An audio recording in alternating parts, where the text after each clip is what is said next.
Hello, good morning. Welcome to Season 2, Episode 4 of Mindful Meditations. My name is Allison Barnett, and I'm coming to you live today from Patina Gallery here in Santa Fe, New Mexico, a gallery that I founded with my husband, Ivan, 21 years ago, here in beautiful, beautiful Santa Fe. If you're joining us from another city, another part of the world, please comment, let us know where you're tuning in from, and let me know if you like the video that I'm sharing with you today. Mindful Meditations has been a wonderful introduction into the artists in the gallery. I started doing mindful meditations from our home back in April when we were in isolation, and since the summer have been coming to you live from Patina Gallery here in Santa Fe. And today's mindful meditation is a wonderful talk and about a wonderful artist named Gretchen Ewert.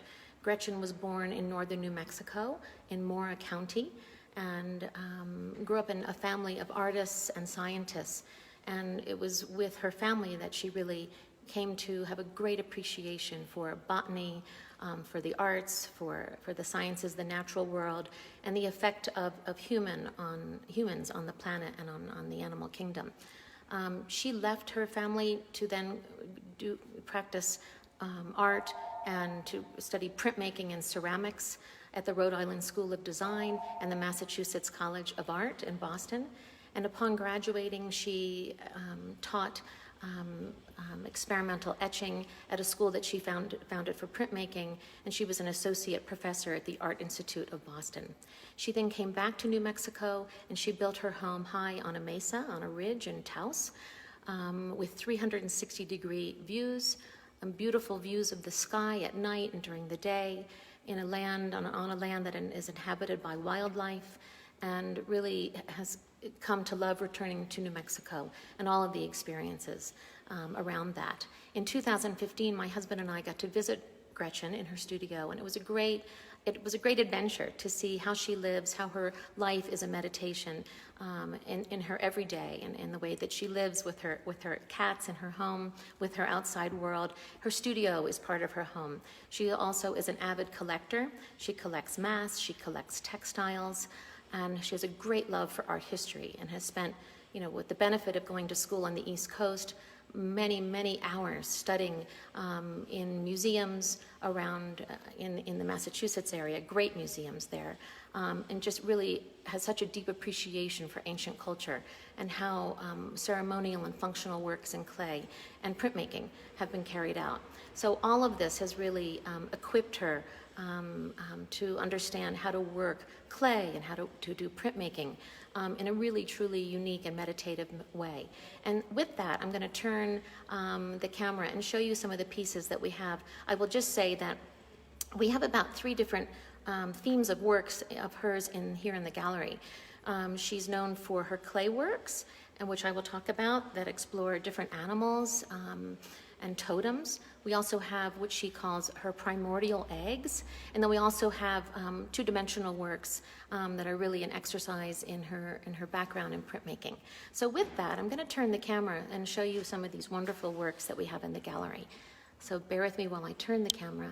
Okay, so I want to start with this piece because Gretchen loves cats, and when we were visiting with her in her studio, at the time she had maybe 9 cats, and so this is a great piece that really shows her expertise in working with clay.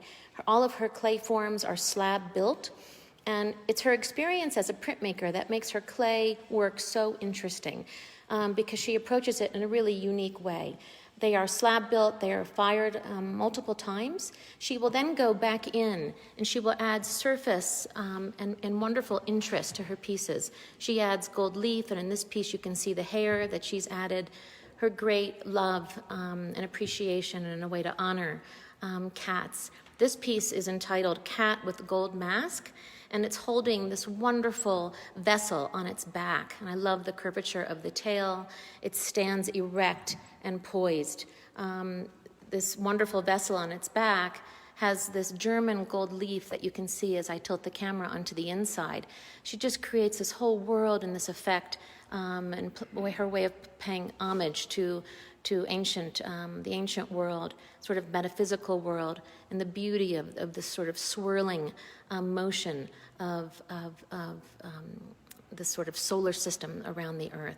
Just beautiful. I love this piece so much, and it reminds me of my time with her in her studio. And then adjacent to that, we have some of what she calls her primordial eggs. Some of these pieces actually rattle. This one doesn't. But you can see she's really trying to create a wonderful tactile quality in her pieces. Her pieces, all of her works are about surface. And you can see how wonderful this piece is, the way she's created this beautiful surface. It feels good to hold it in the hand. The pieces can be mounted onto a stand and be displayed. But it looks like an ancient discovery, the way that she's treated the clay and the shape of it. There's another one here, much smaller, just as wonderful, as she calls it, a primordial egg. It looks like it has just this wonderful natural patina on it. And she wants to bring intention to the way that she finishes her pieces. As a clay artist, sometimes there are accidents that happen in the kiln. And she, as much as that happens, she really tries to sort of avoid that and bring great intention to the character of her pieces in the way that she finishes the clay. As I turn the camera over here, Gretchen just brought in a whole series of totem pieces. She started making these smaller sculptural pieces in the 80s, and she's now returned to doing them. There's something wonderful about the scale of this work and doing these smaller totems. She loves to bring the human element into these pieces. And again, like the cat, standing erect, they come on this steel base. This is the ibex with the straight horns. And if you look at the way that she's worked the clay and created these dots on the surface, you can see this two-dimensional piece actually propped up behind this beautiful ibex. And you can see the similarities in the way that she treats the two-dimensional work and how she also treats the three-dimensional work. And I keep thinking of the animals that live around her studio. I keep thinking of her views and of the night sky and this sort of celestial quality that she brings to the surface with these, they're almost like stars on his chest that he's boldly sticking out. And then on this textile piece behind us, which I'm going to talk about in just a moment, again, those little surface, she refers to it as pointillism. It's made with a rapidograph pen. And let me come up here for a moment and show you the other three totems that we have here in the gallery. She loves to add gold leaf to her pieces, and sometimes we'll use found objects. All three pieces exhibit that same sort of pointillistic effect that I was talking about the piece below. This one is dog with hand, which is really quite wonderful. I love the way that the ram has its horns going front and back in this piece. And then we have the cat. And they all stand tall and proud. They're great shown together, and they're also wonderful on their own. And of course, the shadows that they are putting forth. Just because I'm right here, I will tell you about this piece that we have behind us called Buddha's Brain. So Gretchen has a great love for textiles and collects textiles. These two-dimensional works are really unique. She takes a textile and takes a digital scan of it, and then she goes back in and she works that, sort of manipulates the scan, and it's then mounted onto a foam board.